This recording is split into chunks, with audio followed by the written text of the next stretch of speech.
प्रज्ञा को रील्स बनाने का बड़ा ही क्रेज है और वो दिन भर रील्स बनाती रहती है, खाते पीते घूमते फिरते घर में कॉलेज में।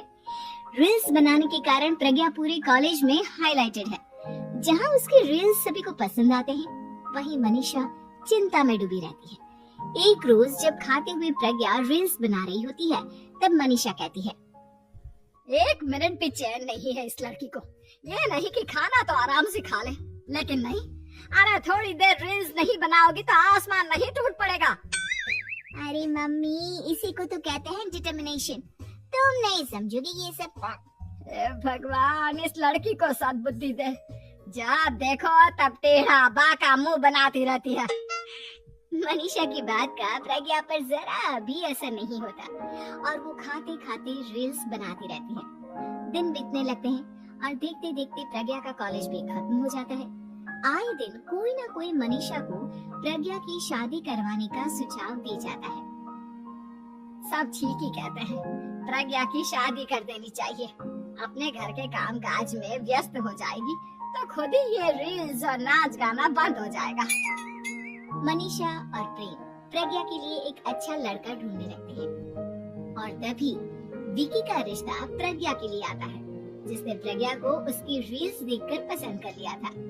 अगले दिन विकी अपने माता पिता के साथ प्रज्ञा के घर पहुंच जाता है और प्रज्ञा साड़ी पहने हाथों में चाय की ट्रे लिए उनके सामने आती है। जब विकी को पसंद है तो हमें भी बहू पसंद है। बहन जी, आप बारात की तैयारी कीजिए। एक बार लड़का लड़की अकेले में बात कर ले तो अच्छा रहेगा। हाँ हाँ, क्यों नहीं। मनीषा विकी को प्रज्ञा के कमरे में भेजती है, जहाँ प्रज्ञा पहले से ही रील्स बना रही होती है। तभी विकी कहता है, आ गए आपके साजन जी। हमारे साथ ये रील्स कंप्लीट करते तो और भी अच्छा रहता। अच्छा जी, अब आ ही गए हैं तो बना ही लेती हूँ आपके साथ। दोनों मिलकर रील्स बनाते हैं। जब वी मीट और तुरंत पोस्ट भी कर देते हैं।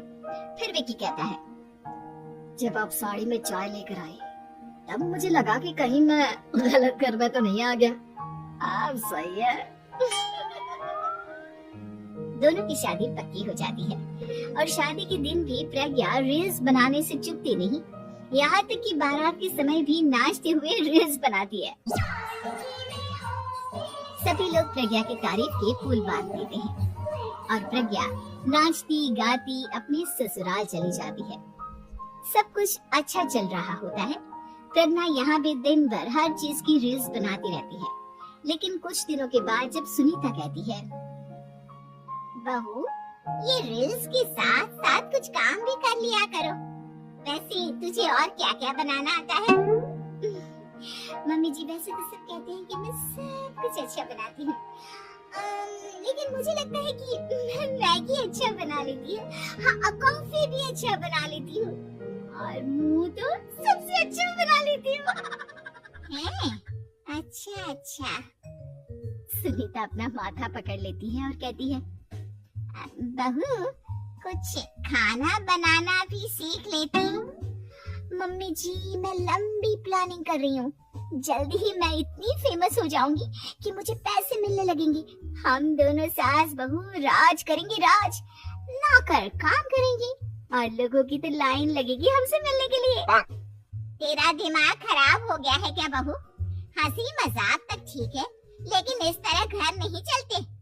जितना जल्दी हो इस घर के तौर तरीकों को सीख लो। प्रज्ञा मुंह घुमाकर चली जाती है और तुरंत उसी वक्त एक रील बनाती है। ये देख सुनीता का गुस्सा 7वें आसमान पर चला जाता है और विकी के घर आती ही सुनीता उसे सब कुछ बताती है। विकी भी अब प्रज्ञा की इन हरकतों से परेशान हो जाता है। तुम टेंशन मत लो मम्मा, मैं देख लूंगा। विकी कमरे में जाता है तो देखता है कि प्रज्ञा रील्स बना रही है। विकी बड़े ही प्यार से प्रज्ञा से कहता है, प्रज्ञा, इन सब के लिए मैं तुम्हें मना नहीं कर रहा हूँ, लेकिन फिर भी हर वक्त तो ये अच्छा नहीं लगता ना। समझने की कोशिश करो, मुझे भी तुम्हारा थोड़ा वक्त चाहिए। मैं जब ऑफिस से आता हूँ तो मुझे समय देने की जगह इसी में लगे रहते हो। तुम ज्यादा ही सोच रहे हो। तुम भी मेरे साथ रील्स